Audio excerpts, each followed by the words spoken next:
Now, if the results tonight are really close, you can expect some challenges to the results, legal challenges. Judge Napolitano is here, and I have to ask, on what legal grounds could a candidate challenge any result? Right, unfortunately, there's 51 different answers to that question because there's 51 different jurisdictions, the 50 states and the District of Columbia. Most states limit the challenge to, if the challenge succeeds, will it affect the outcome?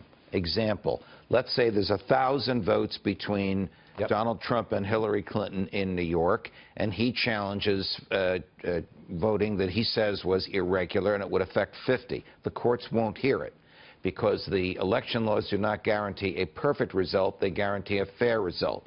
So even if his challenge of 50 would prevail, it wouldn't bring them, it wouldn't change the outcome. Okay. Now, some states permit a challenge on any basis, one of which is our home state of New Jersey. Anything you want. Any 10 voters can demand a recount. They have to pay for the recount. So a recount is different than a challenge because a recount sets in motion the machinery of government.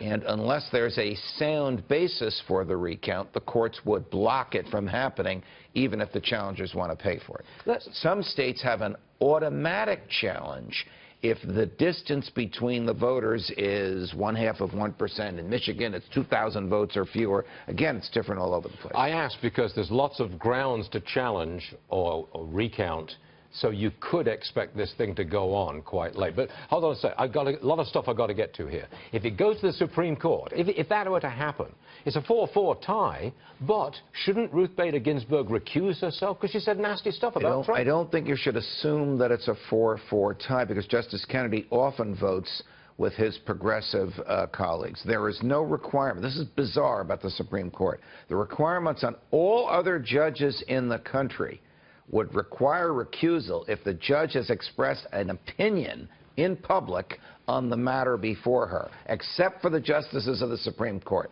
Can the other 7 force her to recuse herself? No. Right. Is there any way she could be forced to recuse herself? No. Would she recuse herself? Probably not. She would say, I will separate my personal views from my understanding of the law. Now, whether she does that or not, only she and her heart and the Almighty would know. Hillary Clinton sending out cease and desist letters to TV stations which are airing a pro-Trump ad that says Clinton is under investigation by the FBI. Cease and desist, she says. What's your opinion? The letters are hogwash. She is under investigation by the FBI. She's under investigation by the FBI for the alleged pay-to-play. You want to see the Secretary of State? She's available in 3 months. Want to see her next week? There's a foundation in New York looking for a contribution. Make the contribution, you'll get in. Now, those exact words weren't articulated, but words to that effect. That's one investigation. The other is the Clinton Foundation a slush fund intended to enrich its creators? Is it a criminal enterprise, one that does not do what it tells its donors it's going to do? That 100 FBI agents are investigating. Various points of time, she had influence over the Clinton Foundation. At some points in time, she had none. So is it fair to say she's being investigated by the FBI?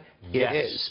Not the email scandal, which has been terminated, but these other 2 are still out there. One by the Public Corruption Group, one by the National Security Group. Did her decisions as Secretary of State intended to influence the foundation affect national security? Yes. You set up these rhetorical questions. Wait a minute, I thought I was the judge. No. You set up the question. All right, Judge, we'll see you later. Thanks.